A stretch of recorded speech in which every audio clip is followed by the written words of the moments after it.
So this Cuban man from where else but Florida just got deported, and not back to Cuba, but to a country in Africa. And by now I'm sure you can guess who he supported. Watch. The man who immigrated to the U.S. from Cuba when he was 9 is on a hunger strike while in Africa, hoping to get the attention of the man he once supported. He was very pro-Trump, super Trump supporter. How we go from one moment of me hugging my dad and being with him all the time and just being his little girl, and then to he's just on a different country and just in prison.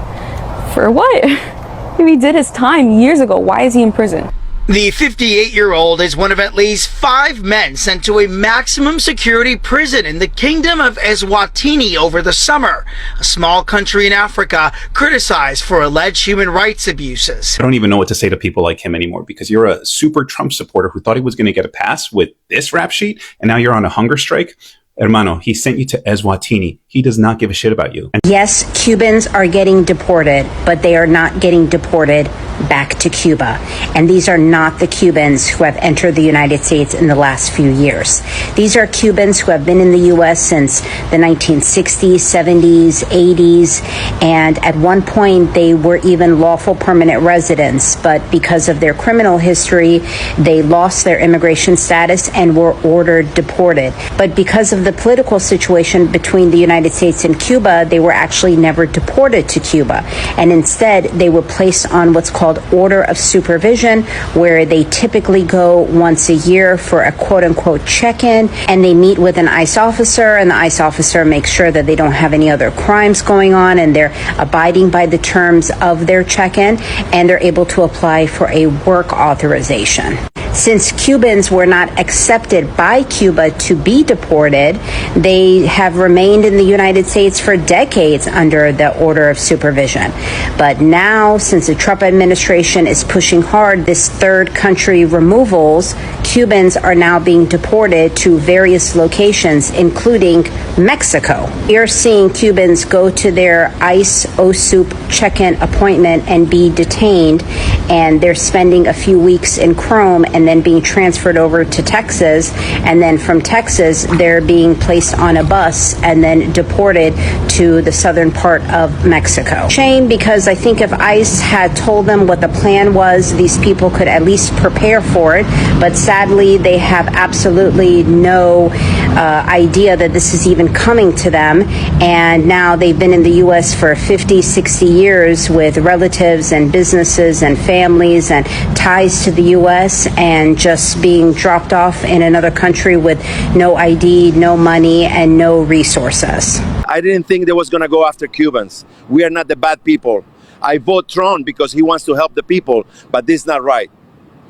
Happy New Year, my family. We thank God for 2025 for keeping us safe. And as we enter 2026, we all pray for good health, prosperity, and we continue walking the journey together. I appreciate your support, and I don't take that for granted, all right? So in today's topic, Cubans thought they were the good immigrants, that their proximity to whiteness would protect them, reward them, save them, and keep them safe.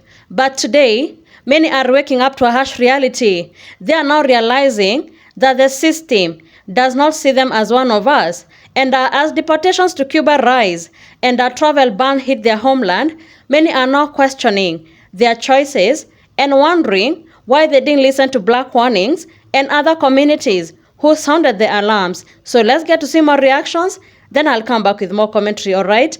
Let's dive into it.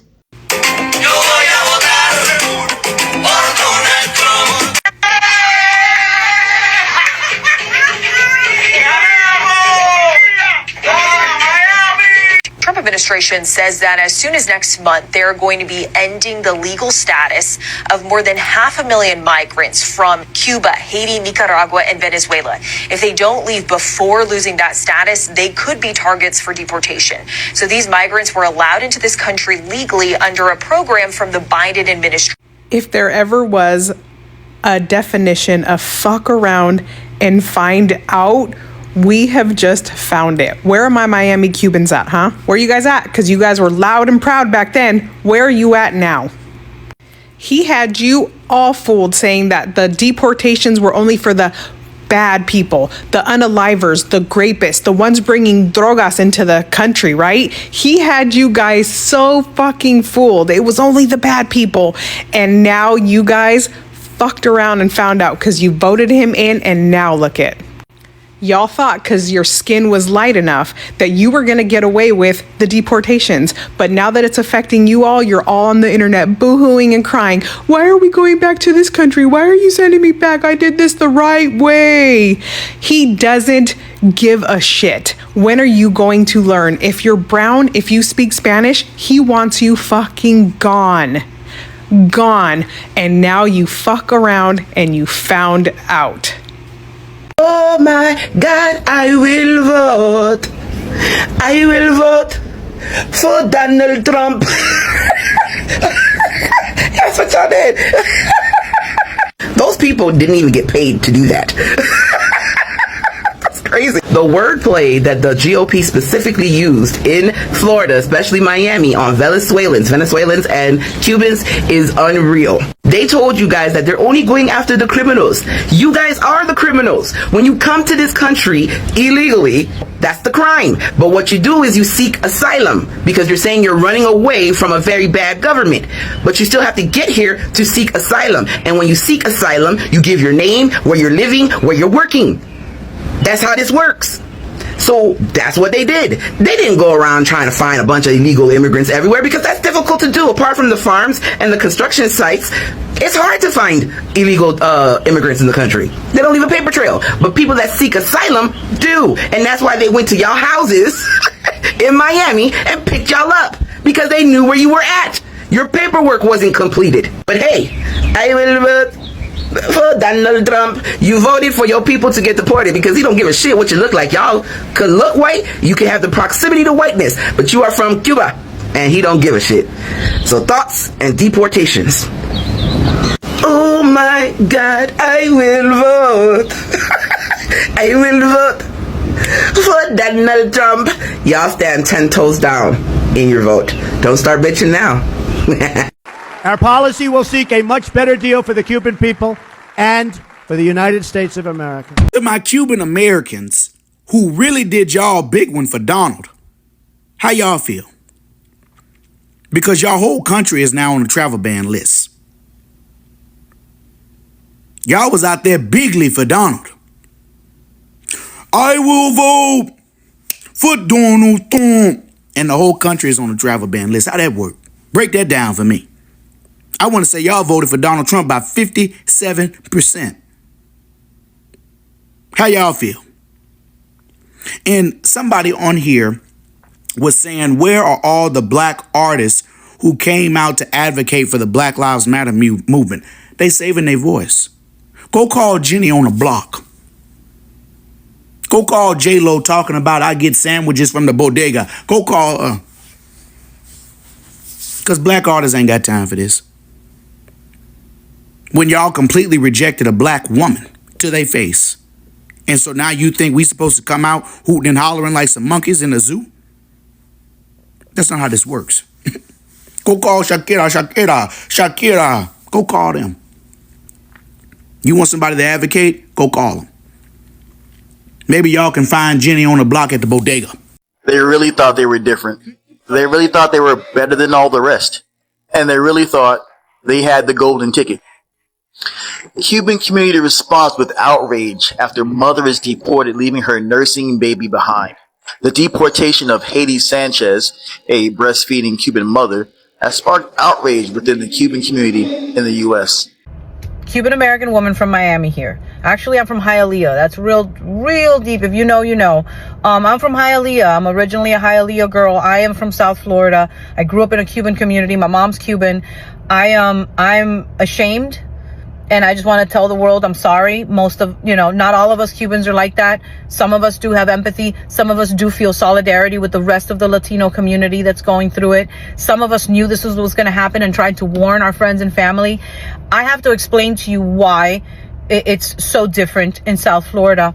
The Cubans there live in this bubble where they're the majority and they think that they're white and they live in a certain bubble of privilege where they don't see discrimination directed towards them because they're the majority. But I promise you, to those Cubans that haven't really left South Florida, just drive a couple hours north and you're going to realize you're not white. You're not white. You're never going to be white enough for them. You know, so I'm ashamed. I'm ashamed of your votes. I'm ashamed of those stupid fucking videos I see you posting. You're embarrassing yourselves because, you know, I see those 3 Doritos later videos and I can't help but fucking laugh. Sometimes I feel bad. I feel bad because the person getting deported didn't vote for shit. But, you know, I have family members that are getting deported. And I have family members that voted for this fucking shit. You know, and I'm never going to share a table with them because now you want to feel sorry and now you want to feel bad. Now you see the consequences of your action where our own fucking family's getting deported. You know, it's too little too late. Too little too late. I see some of you crying on these videos saying how you regret your vote. I wish you had like thought about it before. But these are the consequences. This is what happens when you don't give a fuck about your other fellow humans. Karma's going to get right back at you. So again, this is an apology video to the rest of the Latino community. Please know, not all of us Cubans from Miami are like that. I'm not.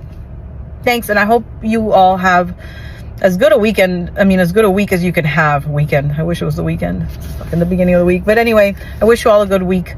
And know that not all of us are like that. Not all of us are pieces of shit.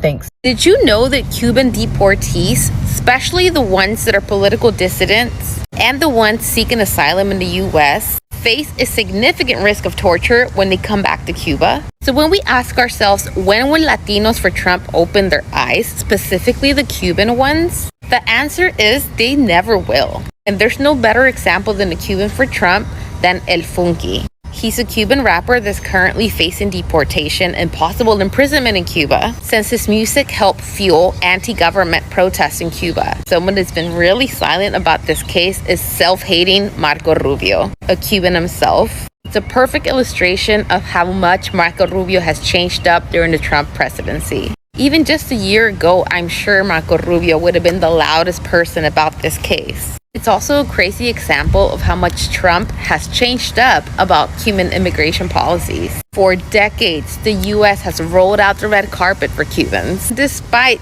Trump refusing to help these Cubans who have overwhelmingly voted for him. They are still very much pro-Trump, including the rapper El Funky. Talk about fucking around and never finding out. But I want to talk about mass deportation and how it may affect the Cubans here in Miami. Now, I am from Miami, born and raised in the county of Dade. I am a true Floridian. Now, I've seen the good, the bad, and the ugly of what Miami can be, as well as the racism from the Latin community, especially the older ones. For some reason, they despise black, even though we always been here.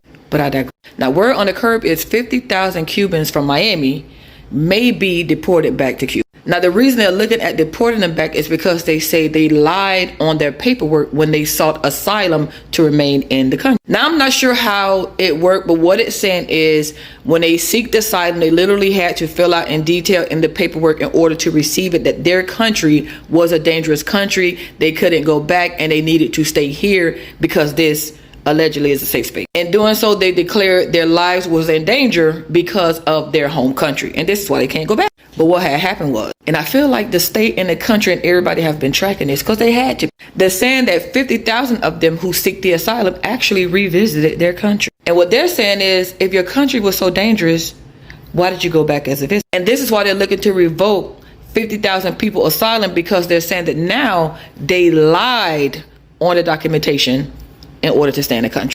So I'm not sure exactly how that would work, because that is a lot of people. I have a lot of friends in that community that I love to death, but there is a lot of people in that community, again, like I said before, that really don't like black people. And there's no reason why. Like, some of them really don't like us, and the shit is confused. But what do y'all think about this? They said Cubans in Miami is not letting black women that's big in their clubs.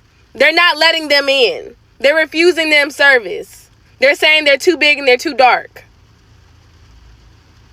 I repeat, Cubans are in Miami telling black women that's too big, they can't come in. Huh? I'm confused. Like, But y'all hate when we make it into a race thing. Why are y'all making it into a race thing? Y'all hate that when we talk about the issues. Why are y'all doing that? Why are y'all doing that? Like, I never been to Miami. I haven't been. Now, no, I'm not that big, but are you gonna tell me I'm too dark? Probably. That's crazy. Like, I met some people that was from Miami before. They act stank as hell. Like they do. They act like they shit do not stink. Like they better than everybody. Immigrants, whether they are documented, undocumented, if they're legal or illegal, immigrants that come to this country deserve our respect. They are risking everything they have to come here for a better way of life. Most of them, like 99% of them, are law-abiding citizens just trying to make their way and provide for their families. So when you say, why do you want illegals to stay? It doesn't matter if they're legal or illegal, they're still human beings. And I don't really care if someone has paperwork or doesn't have paperwork. If they come to work every single day, they do their very best to bust their butt and give all, earn the money that they want, care about whether or not they're legal or illegal. Because guess what? As someone that's a business owner or someone that works alongside people that are illegal, I look at it as like this. If this person is putting this amount of effort to do their job and do it well, then they deserve my respect. They deserve to make money. They deserve to be able to provide for their families. They shouldn't be treated like criminals and then detained and deported and ripped away from the family that they've been working so hard to provide for. If you have a problem with that, leave a comment. If you agree with me, please leave a comment. You see, for decades, many Cuban immigrants have been seen by some as a model minority of the Latino communities in the U.S. as hardworking, anti-communist, and politically aligned to the system. So many Cuban Americans, they believe that if they aligned to whiteness, that they will be protected, and if they distance themselves from other marginalized communities, that they will be safe. And for a while, it appeared that this proximity to whiteness and their political loyalty gave them influence and opportunity. But the recent wave of deportations, combined with Cuba being added on the travel ban list, is proving a painful truth that the system does not reward our proximity to whiteness. You see, for years, Black Americans have warned these communities about their proximity and assimilation to whiteness, but those warnings have been ignored, dismissed, and even ridiculed. But now, many Cuban Americans are waking up knowing that the privilege does not shield anyone from systemic injustice. So what does this teach us? The system is designed to keep communities of color divided, and make us compete for scraps, believing that one community is safe because of how it looks, how it speaks, or how it votes. And that is a dangerous illusion. History has shown us again and again that when one community is targeted, others are not far behind. Today it's Cuban Americans. Tomorrow it could be anyone who thinks that they are untouchable. And that this is a lesson of humility and listening. It is good to listen to those who have faced discrimination and oppression. Black Americans have spent generations navigating the harsh reality of systematic racism, so they know how it works. When they want people, it is good to listen to them. Finally, it is a call to action. We must reject the idea that proximity to whiteness or political loyalty can protect us. Instead, we need to build cross-community alliances, fight for justice collectively, and recognize that the struggle of one group is connected to the struggle of all marginalized communities. We must all understand that real power and protection comes from unity and not division, from understanding and not denial, and from empathy and not self-interest. So thank you so much for tuning in. Be sure to like, subscribe, and share. Have a good one. I'll see you in the next video.